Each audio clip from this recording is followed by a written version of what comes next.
How's it going, everyone? In this video, I'm going to talk about Ravenswatch. This is a new roguelike action title from the developers of Curse of the Dead Gods, another roguelike, and that game is currently out on Game Pass, so if you want to see what Ravenswatch is like, you can just pick it up for free on Game Pass, and you'll get the gist of it very quickly. So here's the deal.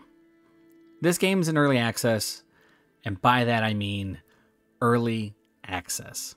It's practically a preview build. It has one chapter for you to play with. And depending on your tolerance of early access, and I will say this first, I don't think there's any major game-breaking bugs that I experienced. I thought the game was fairly polished, everything worked as intended, but it's very content light. You have 4 characters to start and 2 characters to unlock. You'll start with 1 upgrade, and you are allowed to upgrade 1 per level. There are 5 levels in the first chapter. It is as basic as humanly possible, but I will say at least each character that you play is vastly different from one another. So I think that type of diversity is good.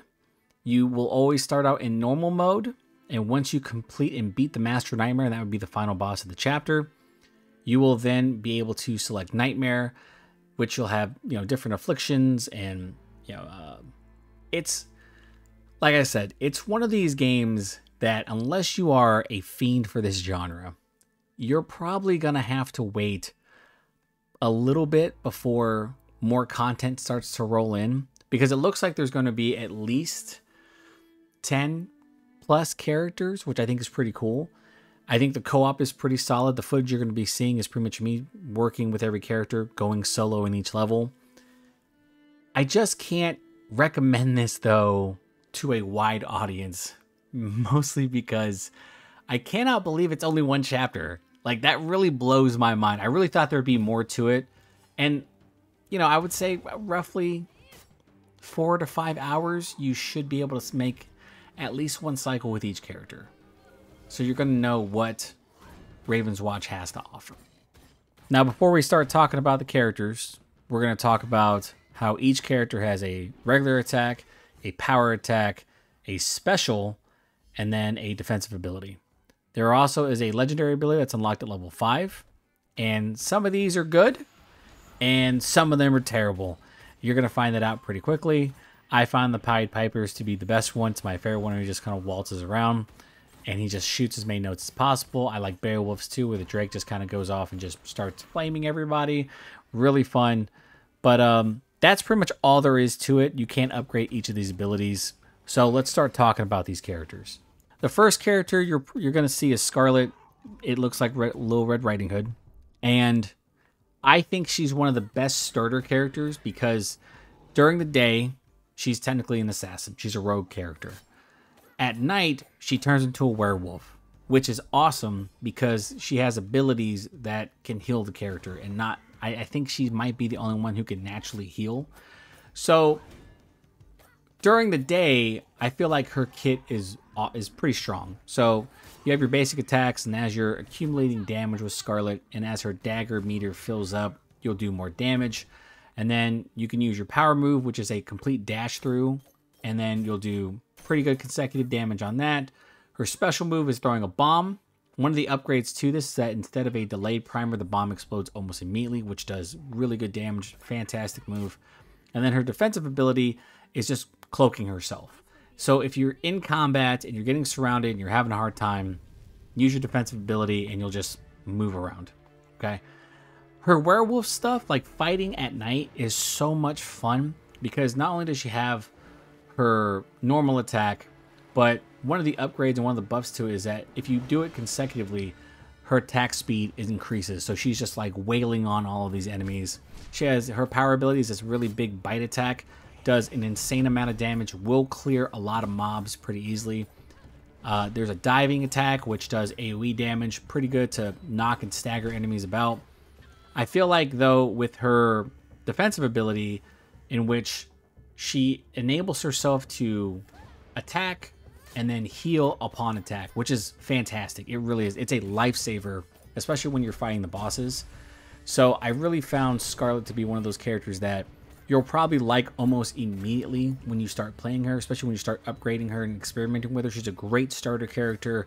She really does a good job of introducing you to the gameplay in the world of Ravenswatch, you know, what buffs do, the day and night cycles, and I think that she was probably the first character I felt could ease you in to the game, and one character that you would not get frustrated playing as.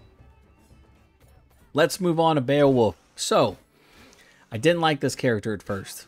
Really didn't. Didn't find him interesting at all. I thought he was pretty basic. I thought his damage was lacking. For some reason, got this really big-ass sword, and he is barely doing any damage. It's kind of frustrating. He has a really good power attack. He has a really good spin special, which allows him to kind of clear small groups of enemies. And his defensive ability is a shield. So, with that shield, you can block almost all incoming attacks. And then when you release it, it should stagger most enemies, or at least get them close to being staggered, which I like. The thing about BEOWULF that I love, and I think it's very interesting, is that he has a Drake. And that Drake enhances almost all of his moves. So, when you utilize the special ability with the Drake, it immediately, after the spin, the Drake dive bombs and creates this massive AoE attack. There's an upgrade to this in which when he dive bombs, there are 3 consecutive AoE bursts, and it will more than likely kill all normal enemies and will do an incredible amount of damage to all elite enemies. It is the best ability in my opinion in the game in terms of just complete crowd control. I loved it. I thought it was great, and it made the run with him getting to the Master Nightmare that much more fun. But for the most part, I feel like when you start off with BEOWULF, if you don't get that ability early on, you're probably going to be very frustrated because of his damage output. It's pretty lacking. You need to play a little bit more patient with him, play a little bit more defensive with this character. Otherwise, you're just not going to have a good time. But once you get that AoE burst attack, my goodness, it is so much fun. I made such quick work of the boss because of that. And I just felt like the entire time, like, BEOWULF, you would be so much cooler if I could get this upgrade from the jump, because when you start in these games, you get 2 upgrades. And most of the time, that first upgrade is not good. And it's kind of weird. It doesn't really incentivize you to want to play the character. But I think as you go along and as you build BEOWULF up, he becomes a very viable character very quickly. Next up is my man, the Pied Piper. I love this character because he can just do so much damage. He's also incredibly distracting with all the things that are happening on screen. So his normal attack, he's just shooting notes at enemies, right? And you're going to want to maintain your distance. It's not going to do a lot of damage at first, but as you go along and as you get certain upgrades, you're going to see that he can be a very viable character in a lot of situations. His power ability is that during the day, he shoots a stream of notes in a spread formation. And then at night, it's a very concentrated stream. It's a really cool ability that does a lot of damage. But I feel like you'll feel like really quickly, it's missing something.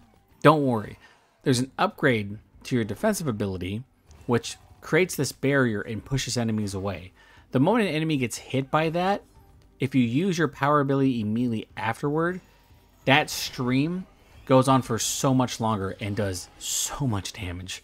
You'll probably whittle down most elite enemies, and you'll also knock them down and stagger them. I loved it every time it happened. I thought it was really cool. His special ability is really unique because it creates this small area in which if enemies enter, they get debuffed. And if you use that in conjunction with your defensive ability and then your power ability, you are melting enemies. Now, the Pied Piper can summon rats. And one of the weirdest things about this is these rats are idle unless you direct them. So regardless if you're getting attacked or getting swarmed, they won't do anything. But the moment you direct them to attack, they'll absolutely go rip enemies apart. They can get killed, but if they die, they explode, which is, pretty gruesome. But they respawn pretty quickly. And you can have just a massive horde of rats behind you just melting enemies. And it was really fun kind of throwing at them at the mini bosses and the sub bosses. A lot of good time. I loved his legendary ability. It is hilarious because basically, he shoots a massive stream of notes. And the thing is, you can't control, like, where he walks, I guess, but you can control where he's aiming. So when I was fighting the final boss, he just kind of walked off screen after I killed him and ended up killing his character. But anyway, I love the Pied Piper. Very unique. You have to pay attention to a lot of things with him, because if you don't, he will die very quickly. He has probably the lowest health pool. You can go around and pick up health at wells, but it's not a lot. So there are some sub-bosses that will absolutely one-shot him.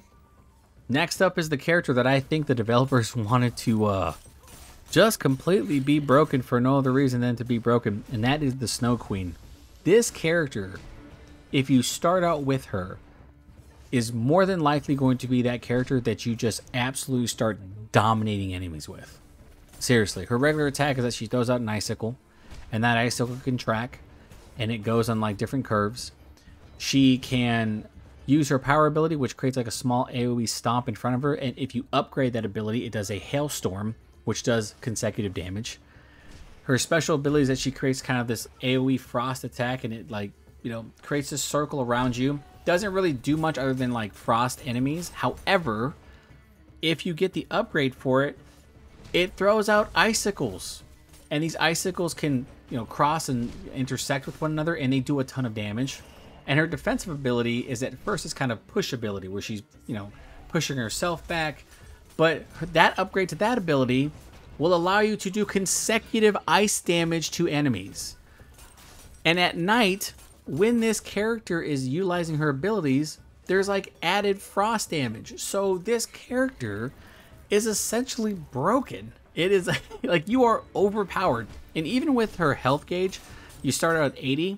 I had no problem with any enemy, and I was stunned because of how powerful this character was. I really thought there was going to be more to her, more things that I have to work on. You're strong from the jump. You really are. This was the only character where I went straight to the Master Nightmare and destroyed him. It was bad. She's so powerful, and the fact that every one of her abilities can do damage and high damage is insane. So if you want to start out in Ravenswatch and you want to feel powerful, play the Snow Queen. Let's push forward and talk about the characters who are currently locked. The first character is Aladdin, who I honestly really like. Very fast character, has a really unique kit, and this is also one of those characters where his abilities actually, you know, synergize with one another. So his special attack, nothing to write home about, just, you know, him throwing his sword, you're just like, whatever, who cares? But if you upgrade it, he can immediately, if you're in that straight line, you press X, he'll dive toward his weapon. When he grabs his weapon, he can immediately do more damage, just for a short period of time. His defensive ability is pretty much just really cool acrobatic flip. Nothing to write home about, but if he does it over enemies, it debuffs them. Why it debuffs them? No idea. Doesn't make sense to me. His power attack is that he summons the Jin's Fist, and it punches, and it's okay in terms of its damage output. There's an upgrade in which he will punch 3 times, and it does so much damage. Really good for crowd control. Now, the thing I love about him is that he has an ability that you can find, it's an upgrade, in which he'll throw his sword, and if he backflips toward his sword, he'll grab it and immediately be given shield. Loved it. He's also a character who does have a healing ability. When he throws his sword, and if it hits, when it's hitting multiple enemies consecutively, and he dashes toward his sword and he grabs it, it'll automatically heal him. And it's okay, but it's really good for a pinch. The where Aladdin is super unique, where I think he's one of these characters that is like the most tempting because of kind of how broken he is that he has the ability to summon the Jinn 3 times. So you get 3 wishes. And the first wish, or one of the wishes that you can use, is an all-powerful AoE attack. It will practically kill almost every minor enemy and some elite enemies immediately. Just does massive damage. I think the max is 250. Don't quote me on that. That's the max I saw. The other ability is that it'll give you dream shards. And not only that, but it'll give you an upgrade, which is awesome. And then the last one is that it'll give you health and then automatic permanent 50 shield. So, but you know, mind you, it's only 3 wishes. That's it. It's so tempting to play this character because one of the things that he has is kind of his passive abilities that has an enchantment. And as you go along, you'll see a bar underneath his health bar and it'll slowly start to build up. And when it slowly starts to tick up, your weapon's going to be enchanted for a certain amount of hits, and that does extra damage. I liked playing as Aladdin. I did feel, however, that I wasn't a big fan of his special ability, just being able to throw the sword, because for a moment you're pretty much not going to be able to do a ton of damage. It is a lot of fun, however, playing as him. I got greedy on multiple runs when, fighting a cursed tomb and going through waves of enemies and just, calling the djinn forward and immediately wiping enemies out. I was like, this is great. But you should really save that because it does help you out with the boss fights. It's a lot of fun. I loved Aladdin. All right, last but not least is the character whose name I'm going to have difficulty pronouncing. So if you made it this far, you're going to laugh at me. It's Melusine. It's the mermaid. I'm just going to call her the mermaid. So I think she's one of the more fun characters when you start to understand how all of her abilities work. So basically, when you're out and you're fighting enemies, she will shoot out an orb, and that orb is controlled by the player. And then when you're pressing your regular attack, you can use that orb to do damage. And it's really cool and really awkward when you're first playing her, because you're going to kind of set yourself up. You got to want to maintain your distance, because if you don't, you're going to take a lot of damage. The interesting thing about the mermaid is that with that orb out, you can absolutely utilize your power ability. So it will drop this massive AoE splash damage. And when you upgrade that ability, it's double. So you'll do splash damage and then another drop will appear. It'll hit the ground again, doing more damage. I actually really liked her character. The upgrade to her regular attack is that there's this circle that appears around her. And when you're utilizing your orb, if you hit them 4 times, it does extra damage. And it resets when you start to move again.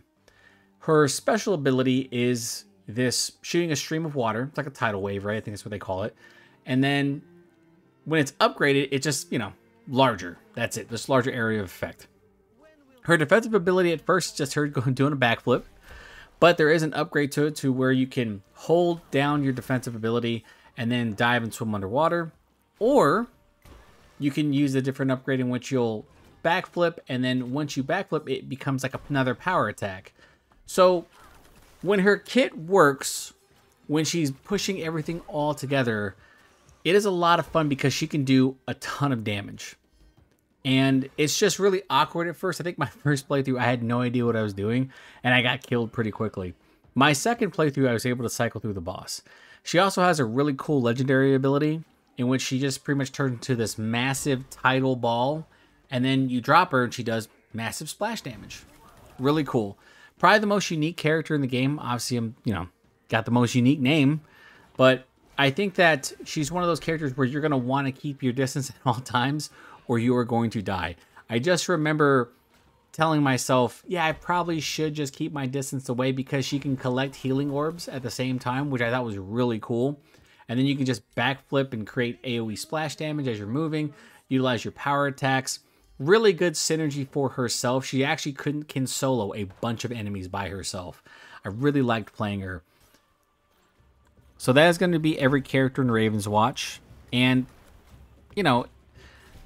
it's probably going to be its biggest selling point is the diversity of its characters. I do appreciate that from the developers. I think that because they all have vastly different kits and some have things that affect them during the day and some that have things that affect them during the night, I think that type of versatility is really cool. I will say, though, that the procedurally generated dungeons and areas are just not interesting, mainly because there's no diversity in the objectives. It is just to kill the Master Nightmare, and hopefully that changes in the future because there's potential here. There's a level of polish in this game that is very surprising because most early access titles have a number of things wrong with them from the jump, and I really don't feel that way about Ravenswatch. I feel like the foundation is strong. I feel like this game could potentially be something big, but it desperately needs content. It really does. And even at the low price point of $15, I cannot recommend this game to anyone right now unless you are a diehard fan of the genre like I am. I was just really interested in seeing what this game could offer, and I came away, you know, with mixed emotions. I want more, but I know I have to be patient. But I don't think there's enough here for me to return to, because one chapter just, it's not enough. Even with the different difficulty multipliers and modifiers, there's not much else here. So that's going to be dependent upon you. But that is the video. If you like the content, please like, share, and subscribe. I'm Ken from Pixelated Thoughts, and I'll talk to you next time.